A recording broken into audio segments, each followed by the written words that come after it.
right. Welcome to episode 3 of Go, the Mission. We out here broadcasting once again to you from St. Joseph, Michigan. I'm your host, Corey Johnson. Missions is my passion, and I'm thankful for yet another opportunity to share with you. Today, we have a special edition of the pod, all for you with my first guest, the Queen of the South, and the man formerly known as Sambo in the Lambo. Currently known as Mobile One. No, the Apostle. Oh, you guys missed that in take one. Take one, we renamed him. No longer Mobile One. Mobile One is too common for, any Mobile One is Mobile One. So we had to give him a special name for a special gentleman who's accomplished many things, the Apostle. Yes. Get that Greek I like that. exegesis out in there. You guys know what that means. If you don't, absolutely, look it up. ntparsing.com. All right, anyways. It's a mixture of the old and the new, because my name is from the Old Testament. Okay. My new name is from the New Testament. Game time. There you go. That transformation life right there. Yeah. If you know, you know, and if you don't, you are missing out. I wanna welcome a couple of my best friends and fellow missionaries to the show. ReNeita Samuel and Sam Francis. What's up, guys? Oh man. We out here. We in these out streets. Here. That's right. We in here. Shoot, this dog on quarantine. That's true. Quarantine life. You guys know how it is. Look, y'all see this on the video because I don't know about him. He's been around people. So I had to spray him down. Whatever it takes, guys. Whatever it takes. If you got to go out there with gloves, you got to go out with a mask, get out there and do something to serve somebody else. It's still worth it. So just want to give you. And she the only one coughing too. Oh, I heard that. No, first be of careful, all, Sam. No, she the only one coughing. no, because my throat is dry, so I have to keep it moist. That's a symptom. That is a symptom. That's not a symptom. Won't y'all be quiet and go on with the podcast? Oh man. You know this is gonna be great right here. You already know.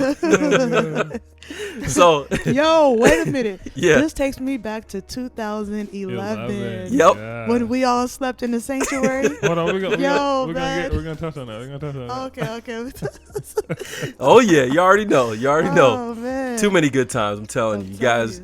Oh man, too many good times. Too many. I want you guys to just give a little synopsis of your experience in missions. Okay, so for me, it started out, even though I didn't know it, because I was too young to understand what was going on, but my dad would always take me and my younger brother whenever the church did feeding the homeless downtown. I grew up in Maryland. Okay. So we would always go to D.C. and just set up shop, put the food out and everything, and I would see these people just come out of nowhere. And homelessness really didn't make sense to me because I grew up in a house. You know what I'm saying? So the idea of somebody not having a house, like actually living on the streets, didn't make sense. So, deep. like, why are we out here giving food to these people again? But we would do it so often, and it just became a regular thing for me. Like, oh, all right, time to go feed the homeless, whatever that means. And then as I got older, I kind of understood, like, yo, these people really need us to come. Like, what do they eat when we're not here? You know what I'm saying? Wow. And so, that's a that question kind a lot of people don't think about. Yeah. And then we would also do singing in the nursing homes, and so that was another, form of ministry. And I'll be 100% honest with you, man. I'd rather I'm just being honest. Hey, that's how we do it, man. We keep it real. Let's go. At that time, with my limited understanding, I liked feeding the homeless more because we were outside and like I could run around with my friends and stuff like that, and I could breathe fresh air. Yeah. When I went to the nursing home, like there was just a certain smell, level. man. Smell. I couldn't run around with my friends, but it was still. You could feel something when all the church members singing and you can see the old people smiling and everything. That was a big blessing. It's just that smell, man. That smell. I would have to like hold my breath sometimes, But what can you expect? I was a kid.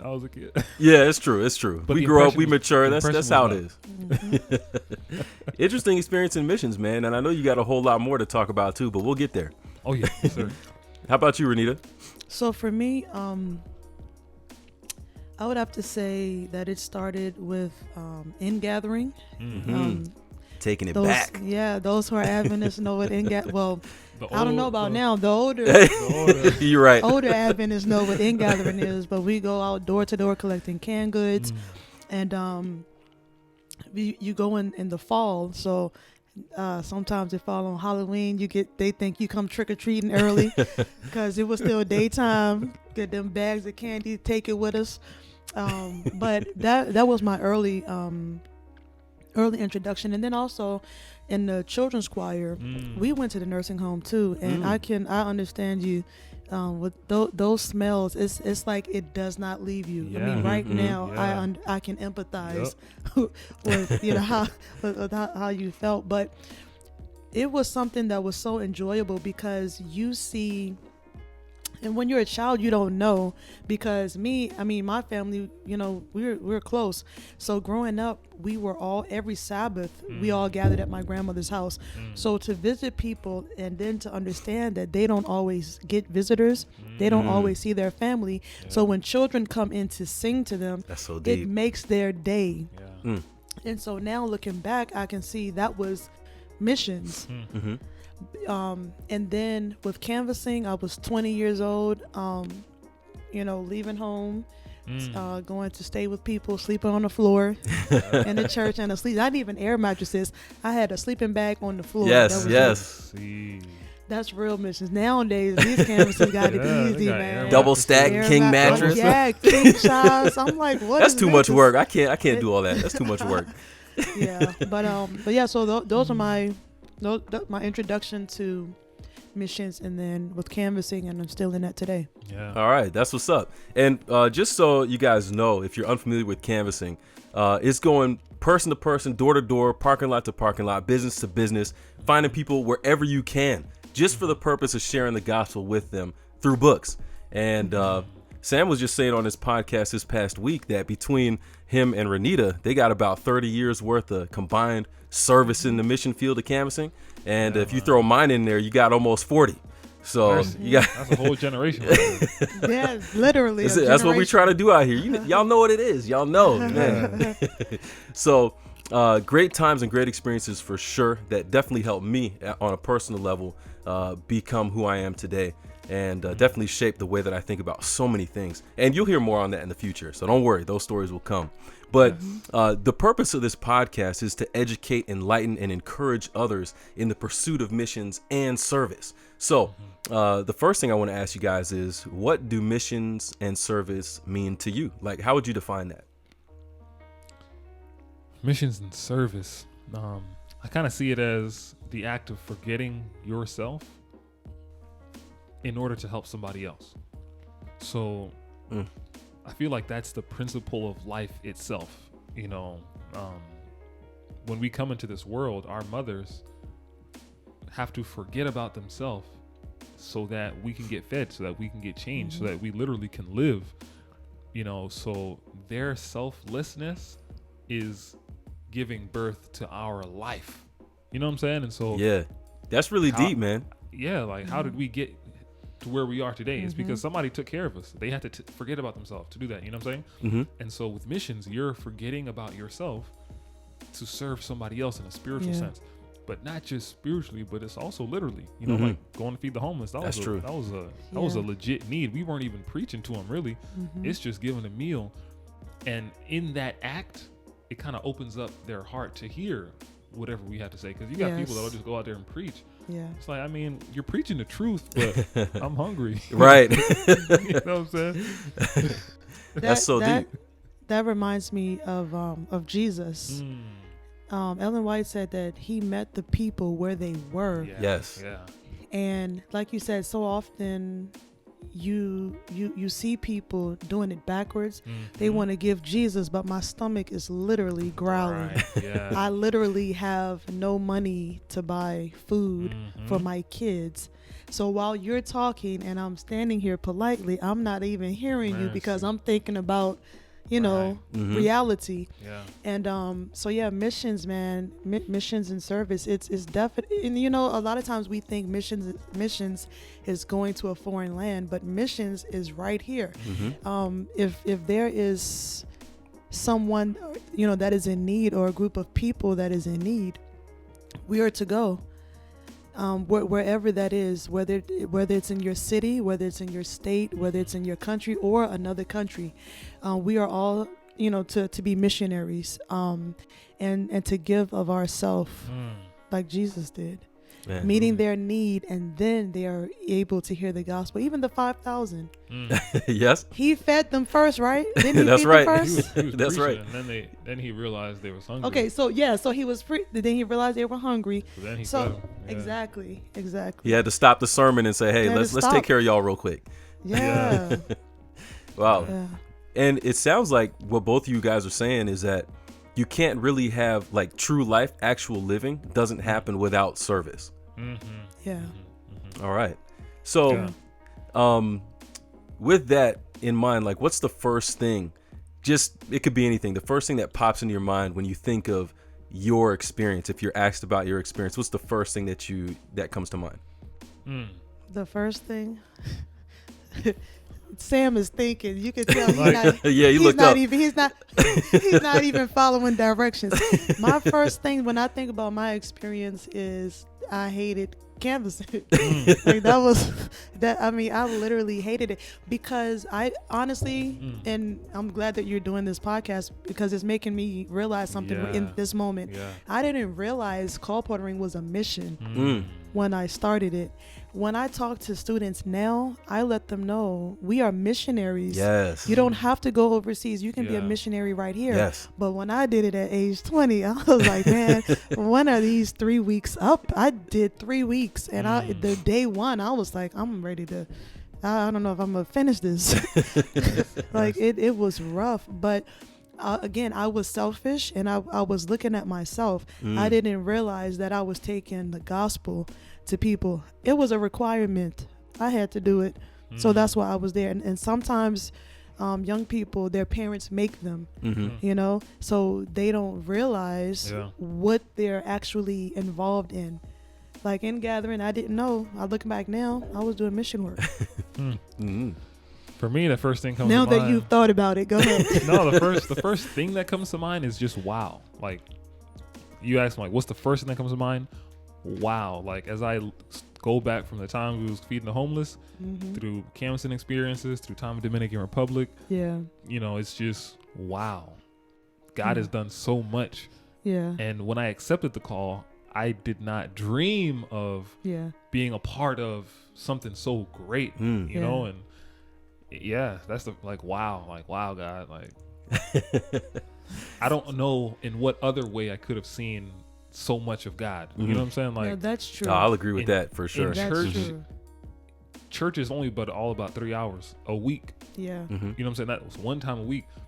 And at church, what is it? You hear sermons, you hear stuff, you know what I'm saying? Sometimes you're kind of being served. Sometimes, exactly. You're being served. So but true. When you're engaged in it, wow. Like, that's everything literally changes. what comes to mind, bro. Like, just, you can't really describe all of God's goodness. No. Wow is the closest. You actually have to be involved in outreach, which missions is, in order to understand God and to experience the power of God. There's no way that you can experience the power of God by just sitting in your house by yourself. And it's the same way, just sitting in the church, listening to songs, listening to the sermon, listening in Sabbath school. And every week you just come, just eat, but you're not giving anything. Yes. I'm so glad you said that, because that's what this is all about. Like, when you think of the words that Jesus said, go, that's what he wanted us. All those things and the prayers and the promises that he said about you guys to be like me and to be like me and the Father and with us in that same kind of mind. It doesn't happen if we don't go. It doesn't happen if we go and take part in mission and service and being selfless with other people. It doesn't happen without that stuff. So you kind of already touched on my next question, which was it easy when you started? No way. So sometimes it's still hard. So, but I mean, for 30 combined years, it wasn't easy when you started. You said you hated it. What is it that kind of changed your mind and helped you to stay in it? Because it's one thing to get into it, realize that it's not so bad and stick with it or get it done because it's a requirement. But what is it that makes you want to stay in and continue doing it despite those feelings? Well, at this point, I continue in it because I know that this is the calling that God has on my life. Like I've said before, I don't want to do anything else. I want to do this until the Lord comes. And I think how did I get to this point? Honestly, the second time that I canvassed, I had to fake it until I made it, because I really didn't want to canvas, but I knew it was the best and easiest way for me to make a lot of money at one time. Because call porters, you're way above minimum wage. That's true. So I had a goal in mind. I wanted a car, and I knew that canvassing was the way to do it. So on the way to territory, I would psych myself up. In my head, I would say things like, man, I can't wait to get out. I hope I'm the first person dropped off. Can't wait to get to the doors. And by doing that, it started to change how I started to feel. Because at that point, you're going off of feelings because you really don't want to do it. And it helped me. At the end, I was able to get a car. And over the years, I continued in it, here and there. And how can I explain this? You don't know when God changes your heart, but you can tell the difference.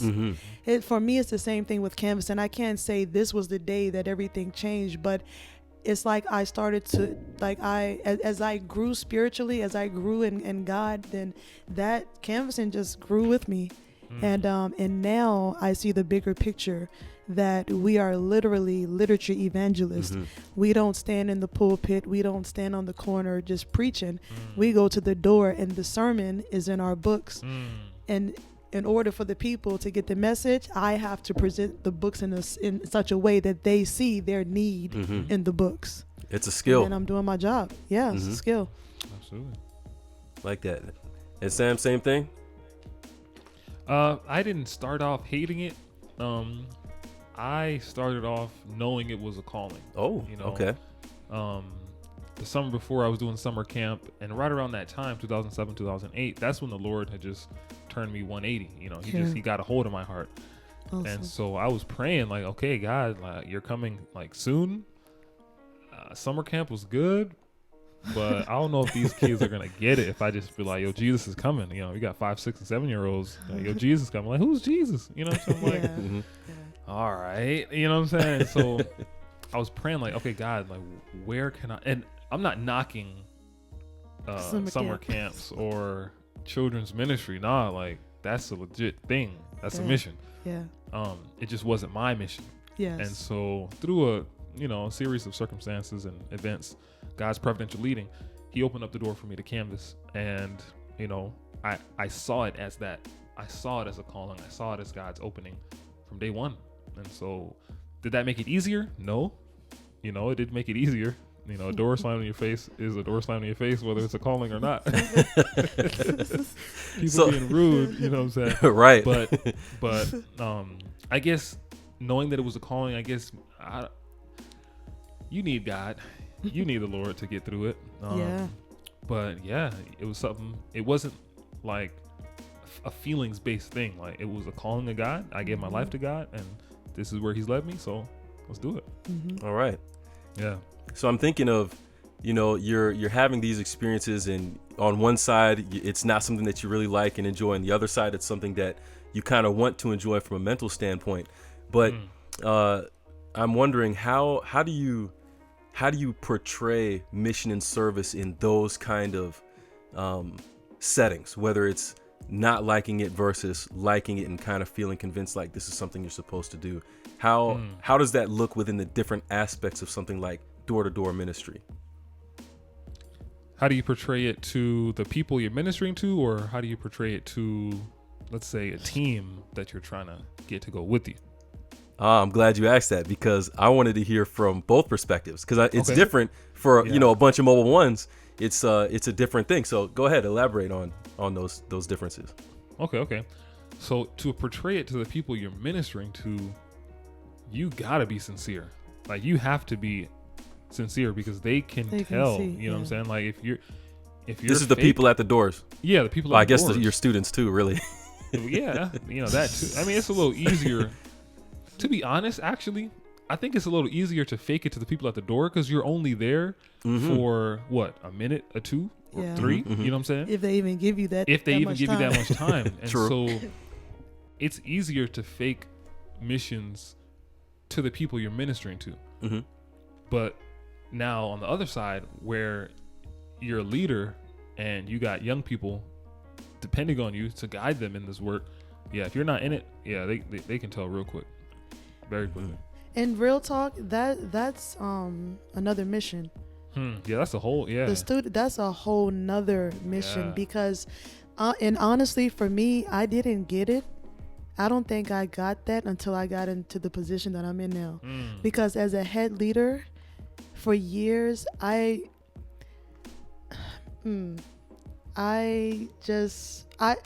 listen, I wanted to be the best. Okay, I wanted to be MJ. The queen. I wanted to be the queen. I wanted to be the GOAT. And so I wanted to leave my mark. And I guess you could say that was a selfish mentality that I had. But I was a female, I was black, and there weren't too many of me as a head leader. I didn't see that many head leaders. And because I'm competitive anyway, that's just me. I wanted to be the best. So I wanted to get the best out of my students so that they could help me accomplish my goals. You see what I'm saying? So I didn't really care too much about how they felt about anything. I did what I had to do to get to my goal.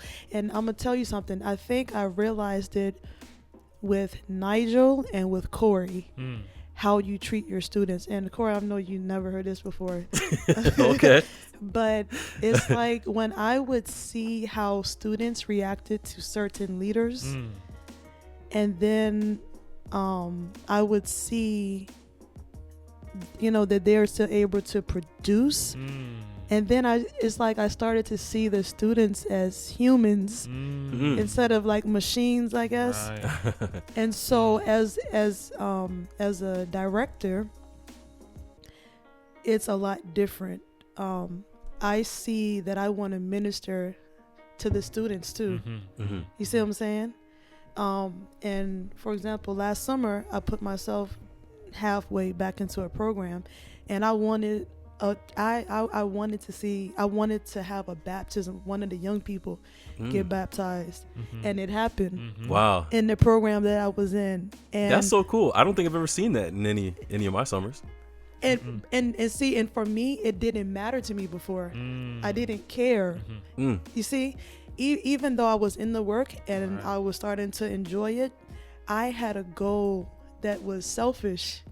But when I started to look at the overall mission of canvassing, and I started to see how the leaders were winning students because they would talk about them all. And again, I don't do it now so that people can talk about me. Now I do it because this is the calling that God has on my life, and I don't want to just reach the people out there. I'm trying to reach my students too. That's awesome. Yeah, man. That's so cool. Yeah, amazing. Absolutely.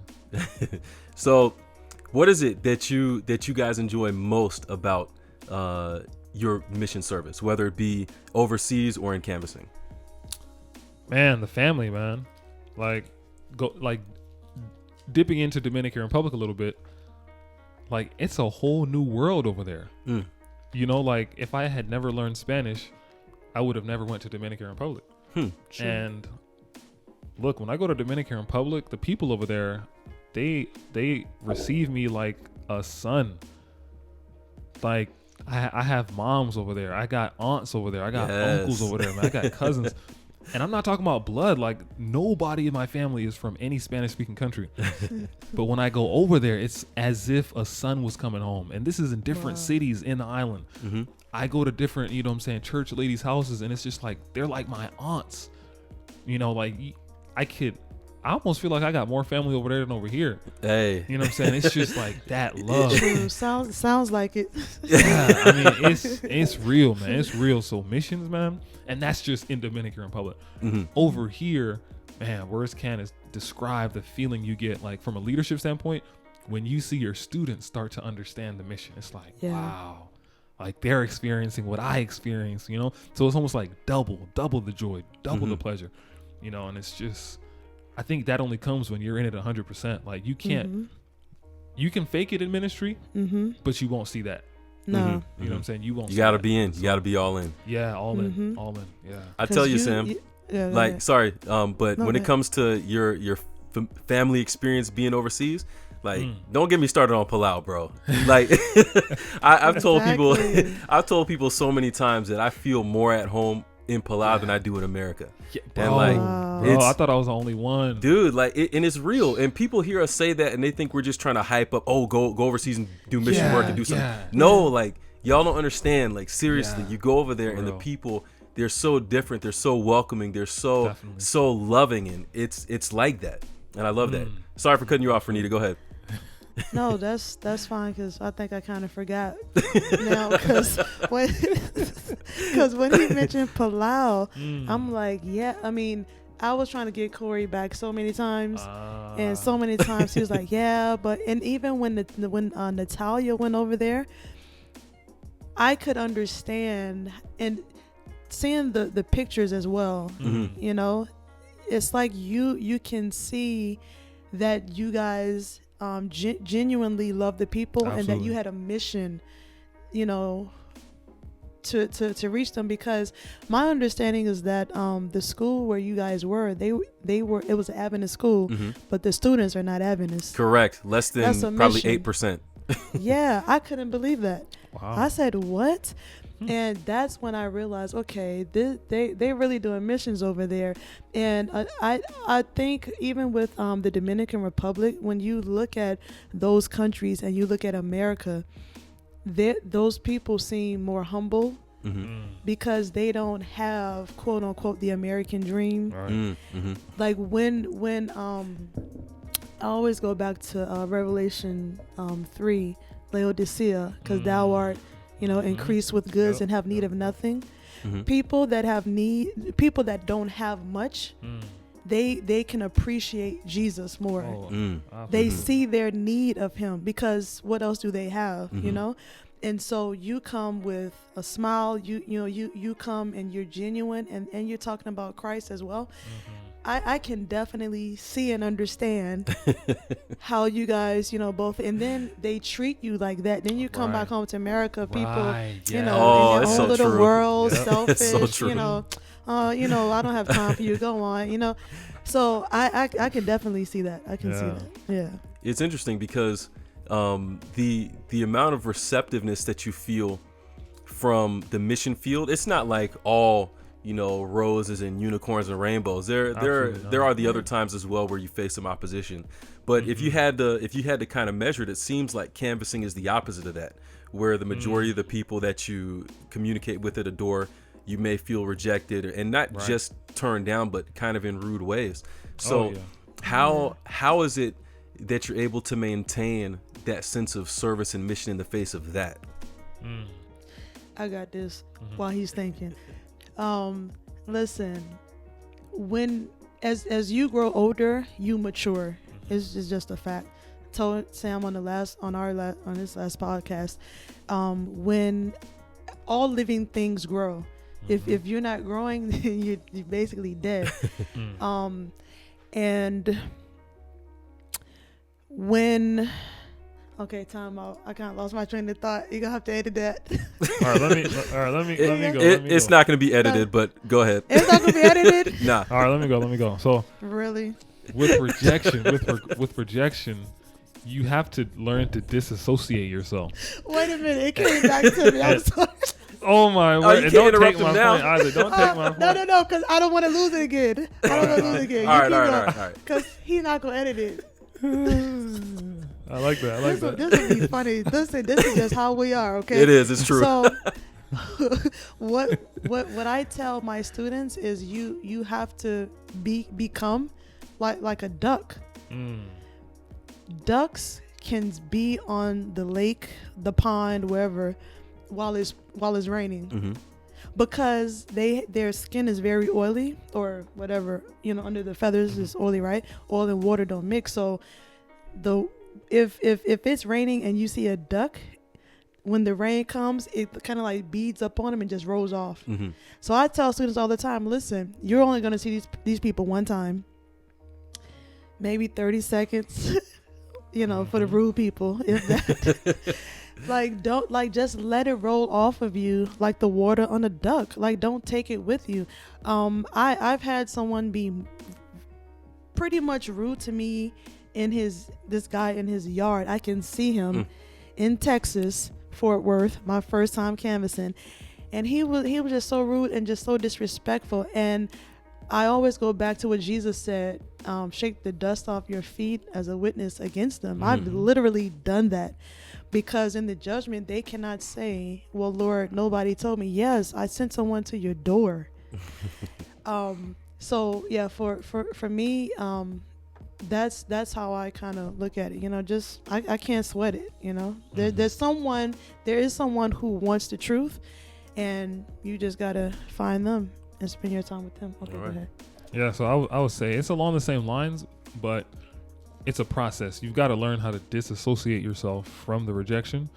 And the reason why it hurts so much is because we are so in tune with self that when with any kind of opposition directed at us, it hurts us because we're in tune with ourselves. Like, you got to disassociate. Exactly, you got to disassociate yourself, and it's not until you feel that you're like, oh, like I'm into myself way too much. Like, I need to disassociate and put on a whole different nature. I need to put on Christ.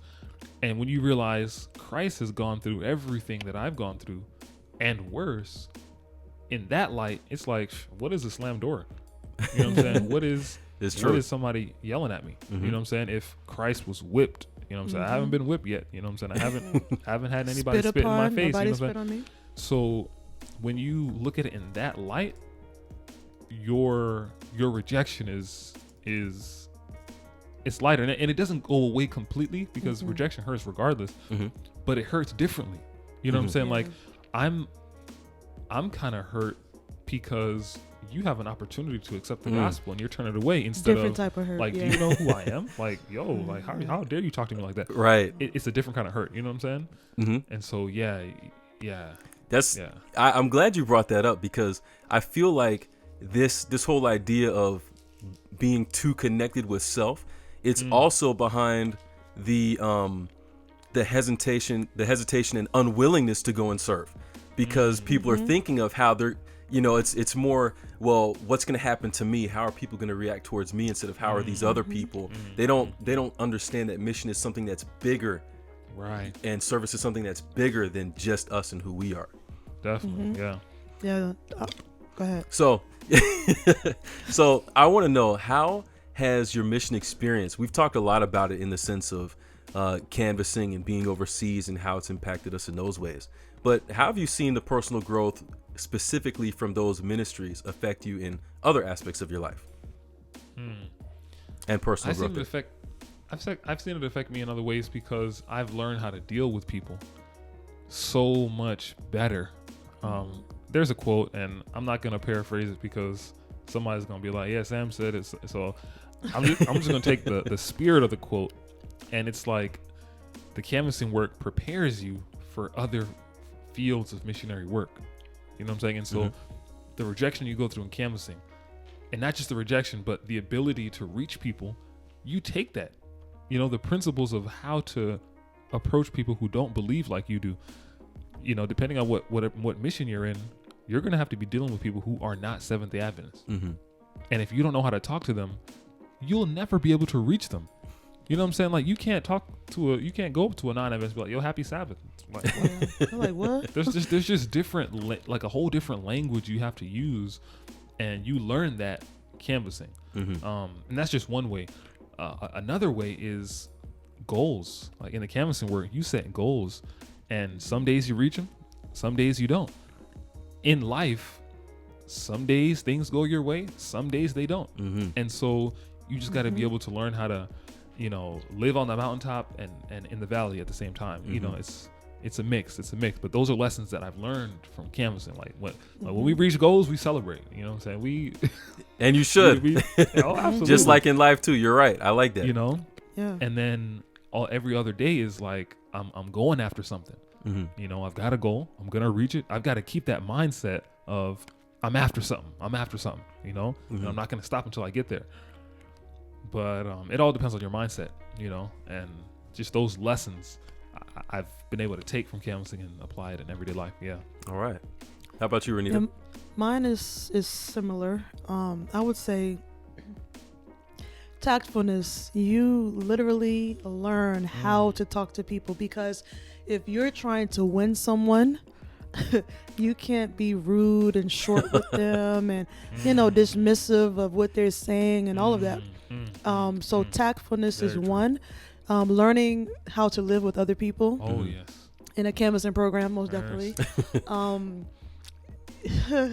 That's a whole podcast. That's another podcast. Right. But I've learned. Also, I can honestly say that budgeting, being in charge of finances for programs that are bringing in hundreds of thousands of dollars. So true. In just 10 weeks.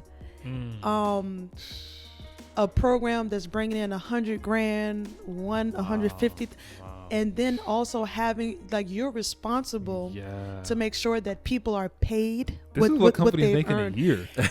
You know what I'm saying? Like, this is what companies make in a year. Like, it's not a game out here for y'all that don't know. Canvassing, it's the real deal. It's the real deal. We are out here in these streets, man. I'm telling you, we out here. But like being in charge of that for a program, it has taught me how to budget, not just my own personal money, but for other organizations, you know, that I may be involved with. That's important, because companies go bankrupt, companies lose money, people steal from companies. Like, so I have that, and it all happened because of canvassing. Being able to organize my life to get things done, because in a canvassing program you have a schedule, right? and like you learn team time, you know. Man. Yeah, I have to get this done by this time so that it doesn't affect the rest of my day. And it happens every single day, you know, of my life. If I get behind in something, then I realize, I look at my schedule. Oh, I was supposed to do this at this time. Now I may not have time to do it. And God forbid, you know, it's a deadline, you know, for something. So listen, man, canvassing, it prepares you for life. I'm telling you, it prepares you for life. And I'm so glad that you guys, I didn't know what you were guys going to answer that question, but just in hearing that, it's such an encouragement to me, because a lot of people don't realize they kind of compartmentalize these ideas of missions and service, like you guys were talking about earlier, as a requirement or something that I just have to do. And even though it is something where you're able to reach and impact so many other people, there's not many times that these people who are rejecting the idea of going to serve think about how I can actually benefit from this. And there are so many practical things. Like, you don't lose anything from a mission. It's not you go overseas and you lost a year and now you come back to the real world. No, like, it's not you go and you did this for a summer for 10 weeks and now, you know, you missed out on this and this and that. No, these are skills that are going to help you. It doesn't matter what you're studying in school. It doesn't matter what your major is. It doesn't matter what your degree is. It doesn't matter what your emphasis is. The things that you learn in the mission field, whether it's overseas or in canvassing, they're going to help you in your life to become a better person and able to interact with people so much better.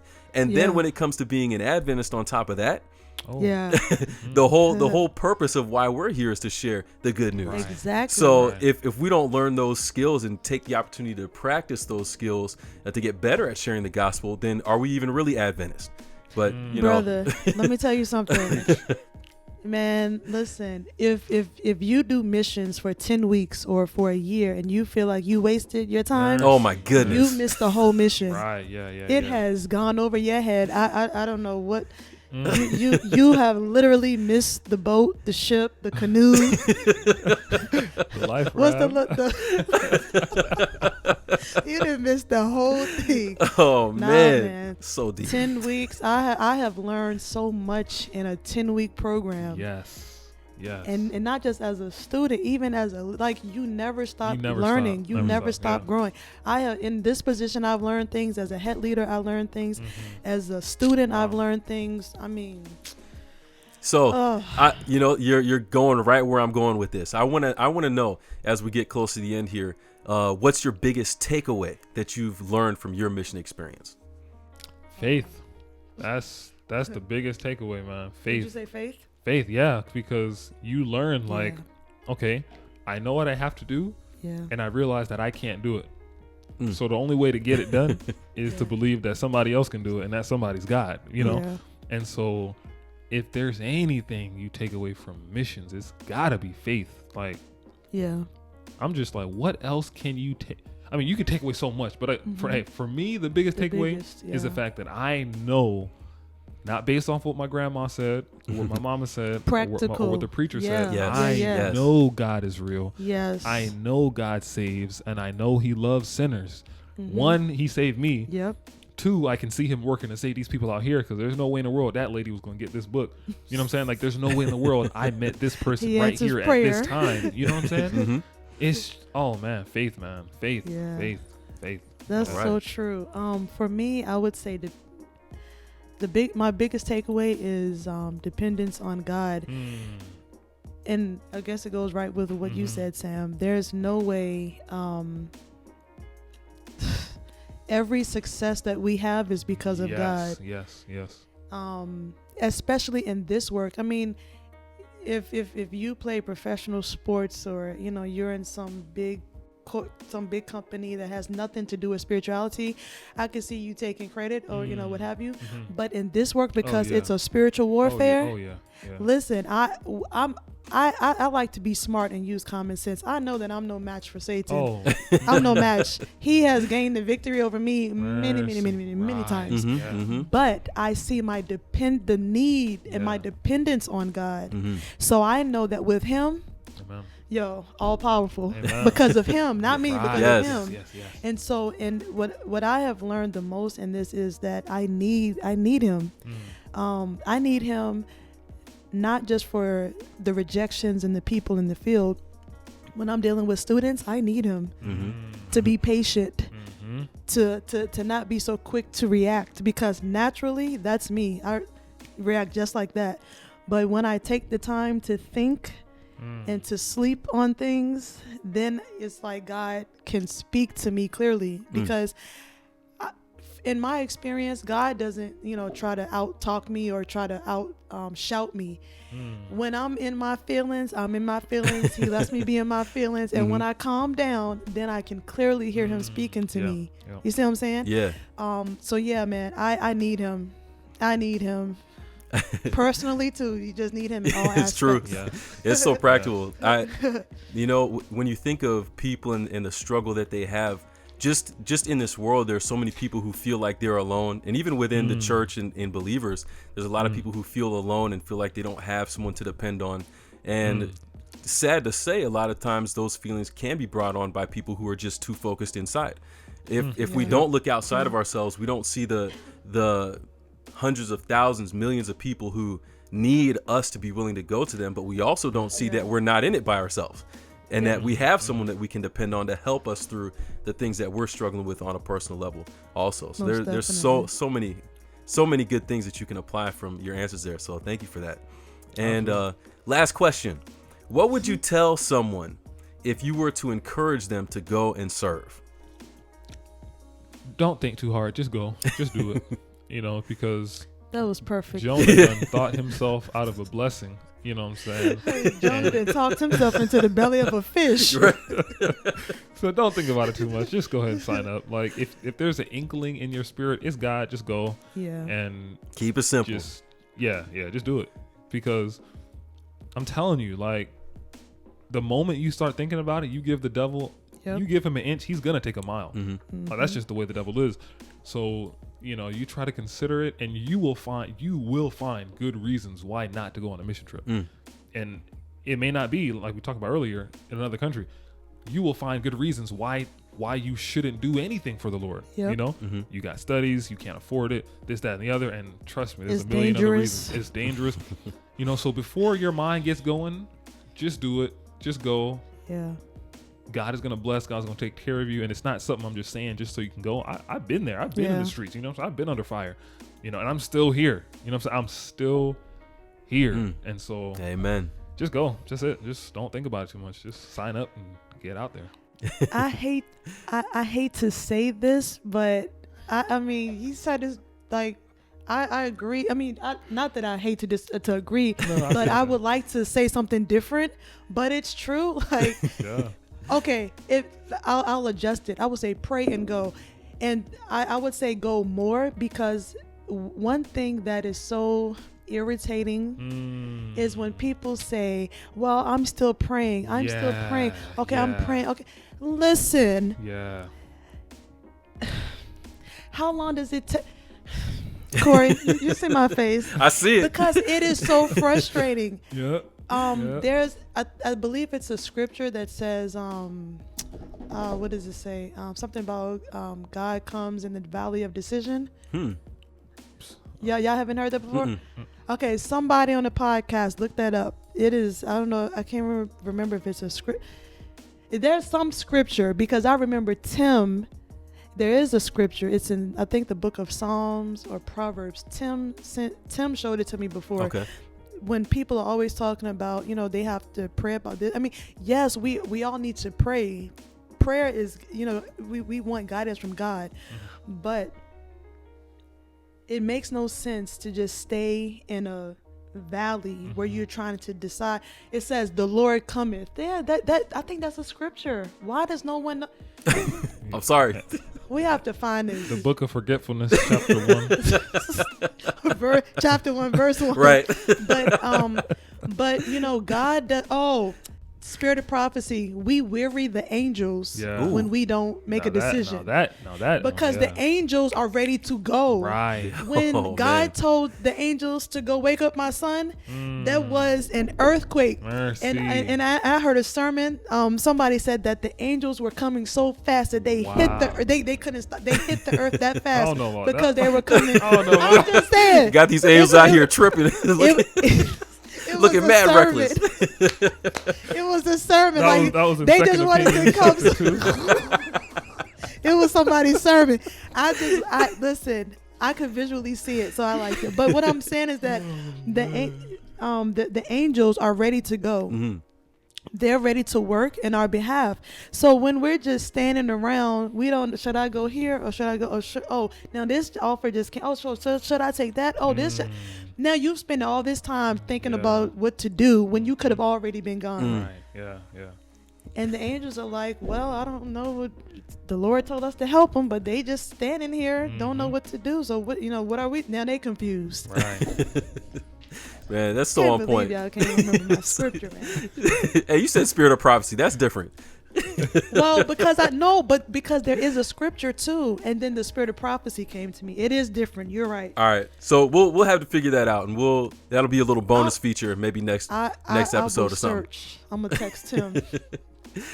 Hey, I want to thank you guys for spending some time with me today on the pod. Our time is up, but I love this. Yeah. This just takes me back. A big shout out. There's so many stories that we could tell you. We're not going to tell you, but we could tell you. But I want to thank you guys again for spending time with us and sharing just a little piece of your stories with us. Also, if you listening are interested in canvassing, what it is, how you can be involved, or you're just curious, you have to go and check out Sam's podcast, The Next Drop Off. It's the official and best resource for all things canvassing. Sam, tell us, how can we find your podcast? All right, so you can go to the website, thenextdropoff.com. Very simple. And on the website, you can figure out what platform works best for you. So if you're an Apple iPhone user, we got it on iTunes. If you're a Spotify user, it's there. If you don't have either, you just listen off the website. And everything's there, thenextdropoff.com. All right, awesome. Oh, follow us on Instagram at thenextdropoff. Perfect. And I'll put some links up on the screen so you guys can see those as well.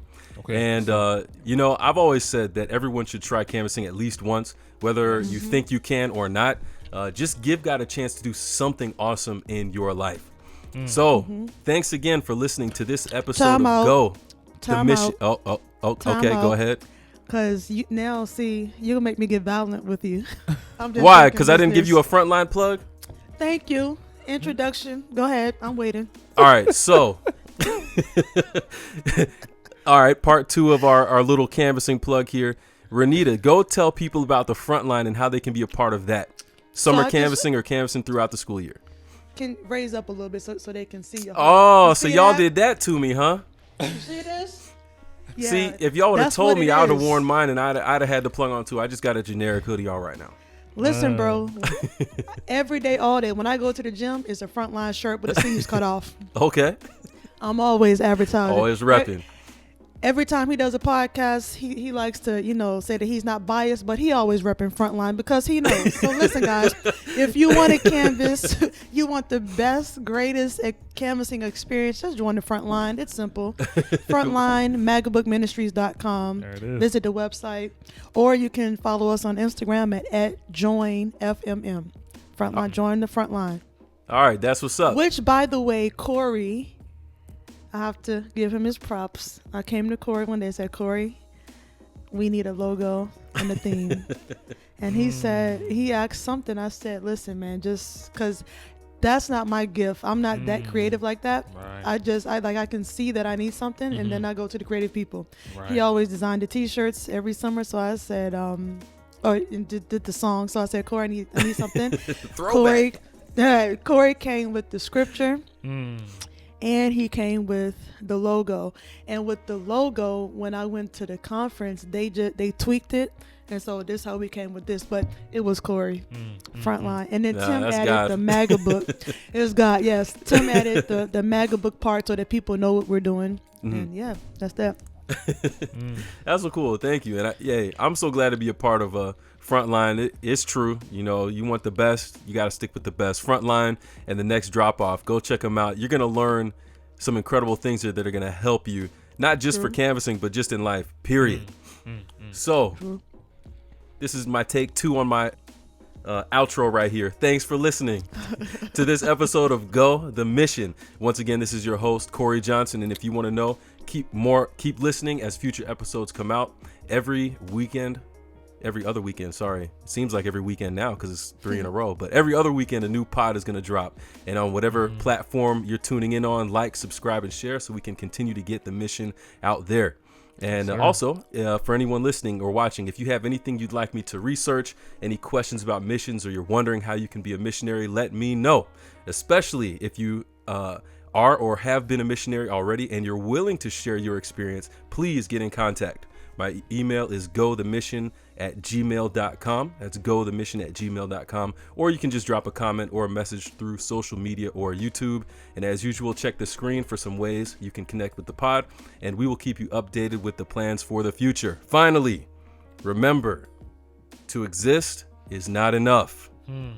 We out here to be out here. Until next time, peace. We out here. All right, GB. GB.